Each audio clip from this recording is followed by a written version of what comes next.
So series win secured, got the sweep. Any instant thoughts, takeaways from that? Ryan Featherston, I thought he pitched really well. I thought it was a solid defensive effort. I thought the guys played really well in the field, and got off to an early lead, helped us secure the sweep. But really good pitching by Featherston and a couple of bullpen guys. It was great to see Devin Bell out there. He pitched really well, and clutch hit by Jack Brooks. Really good defense by the guys. So happy to come out on top 4 times this weekend. It was good. Last year, you guys didn't get Toby Twist until way later into the season, and now you have him right off the bat. How was that? Really good. There's obviously a lot of talent on the mound that we have, and some of those guys got pitched today, which is good. To have those guys rolling out on Game 4 is really a lot of fun. When you're able to pitch well enough and play well enough to where those guys are out there in the 4th game of the series is a good feeling. What do you think you learned the most about your club from the way they played this weekend? Don't know. Have to look back on that. Not really there right now. Jack Brooks, that was just consistent at all four games, just producing. How is it to kind of have an unlikely source? Maybe not an unlikely source, but well, new, right?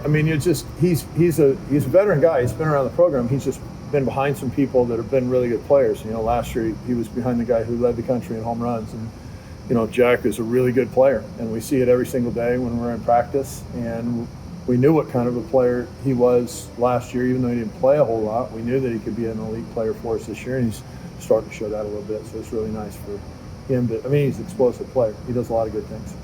Helman hit a couple of just singles today, just uncharacteristic of him, and not huge home runs. What does that say about him as a player? Well, he can really hit, and he even said, if they're going to play me in that shift, I'm just going to take my single. And which is amazing because it's not a slow pitch softball game. It's not that easy when you're facing 90-mile-an-hour fastballs to be able to play baseballs as you choose to do. He's got really talented bat-to-ball skills, and he's not just a big guy swinging hard. He's got more to him than that. Does that show his improvement? Because it feels like he wasn't really doing that two years ago. Well, we haven't seen him healthy for a full year, and so if we can keep him healthy for a full year, maybe I think we would have seen that a couple of years ago. But yes, I do think that it shows improvement and just maturity. He's a really mentally savvy hitter at the plate. Just hearing him talk about his approach and things of that nature. Yeah. I'm curious, how have you seen that kind of develop over his time here? He cares a lot, right? He cares a lot. He works really hard, and he's. That's one thing. Maybe you asked the question that says, "What do you learn about your club?" I knew they care a lot about each other, but I guess I learned even more that how much they care about the little things like you're referring to with Dom's just development of his hitting. He does. He's a cerebral guy that really likes to. When a lot of times you see a big guy and you think, oh boy, he's probably not very cerebral or something, and that's so false with Dom. He's a smart kid. He's got a lot of depth to him. We saw Tyler over the past 3 games jump out there and play some third for you. What have you liked about him? What made you guys bring him in? Just trying to get him in the game. He's another really good player. He's played really well in our scrimmages. He hit really well in our scrimmages. We didn't get him at the plate a lot this weekend, but tried to get him in as much as we could. Is it frustrating at all that Sliker has been up there twice and just got plunked twice? No, it's great. He's on base. That's the goal, right? Get on base, and he had 2 tries and 2 for 2. Devin Bell looks pretty serious out of the pen. What'd you make of his outing, and what have you seen from him in kind of the ramp up to this year? Yeah, he's dominant. He got a chance to be really good. Angel is young in his college career. Yeah. What are your thoughts on his performance this weekend? Well, I can only reflect on, I even shared this with Angel. My first college weekends when I was a freshman, I think I went 0 for my first 3 weekends. And yet he looks like he's a senior or junior in college, just up there hitting, and it's really neat, to see him and Braden Jackson have the success that they had this weekend. It's not a surprise. They're both really talented and skilled players, and they're a lot of fun to be around. When you get to know those 2 guys, they're kind of soft spoken a little bit, but they've got a great sense of humor too. Jax looks like a real spark plug bat for you guys up there at the top of the lineup. I'm curious, what'd you make of his weekend and kind of his first real run of at-bats for this program? Yeah, first real run. In games, he'd done the same stuff in scrimmages. He's a really physical player. I mean, he's not a little kid. When we signed him, he was probably 5'8" and 160 pounds.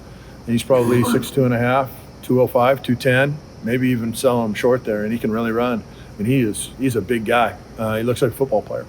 And he just, I don't know, his mental makeup is really, really good. You saw him make that play in right center field today. Made it look pretty easy, and that usually is a double or a triple. You've had a lot of freshman recruits come in, especially middle infield guys, that you've found ways to get them in the lineup, found positions for them. I'm curious, how's the recruiting side of that gone, identifying talent of that nature, especially when, they all perform kind of similarly for you guys up there? I mean, we work really hard at recruiting. Sometimes you don't get all the guys that you want. Sometimes you can't keep some of the guys that you want. There was a young man from Iowa that we really wanted to come to school, and he ended up signing pro late last year, and that kind of broke our hearts a little bit. And he's a great kid, and he's going to have a tremendous pro career. But, you don't get them all. But when you do get a chance to be around those type of players that are just super elite, I mean, it's just a bonus, right? It makes you look smarter. Dropped a couple games early last season. How does it feel to put 4 wins on the board in the opening weekend? Yeah, it feels really good. I don't even remember last season right now. After 4 games, and happy we're 4-0. We had 4 chances to play, and we won them all. So good start. Do you have anything on Youngstown State right now, or is that for next few days? Well, we start Thursday, single games, Thursday, Friday, Saturday, Sunday, 4-game set. And I know in their first 2 games of their series versus Auburn this last weekend, they lost 2 really tight games in the first 2 games of their weekend series. We've already watched those. Then one got away from them in game 3, but they had 2 tremendous pitching performances. They lost the second game on a wild pitch, just a wild pitch, and it was a walk-off wild pitch where Auburn beat them in that. First game was a tight one as well. So they had a couple of arms really throw well, and we've already watched those games, but we'll have to prepare more to know how they did today. I'm not sure exactly how they did today.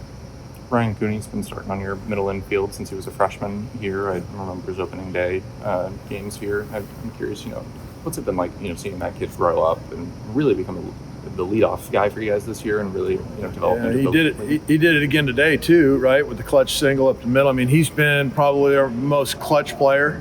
He leads off because he's pretty well the captain, and he runs the deal. His makeup, his intangibles are elite. Tremendous student. I mean, he's just a well-rounded human being, and he's a hell of a baseball player.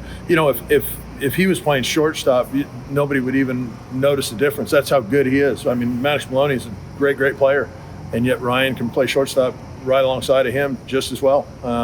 That's how good he is.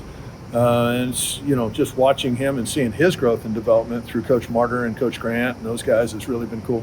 Is there anyone in the program, in the past that, he reminds you of kind of from that mental makeup perspective? Not here, but he reminds me of Mark Ellis, a kid I coached at the University of Florida.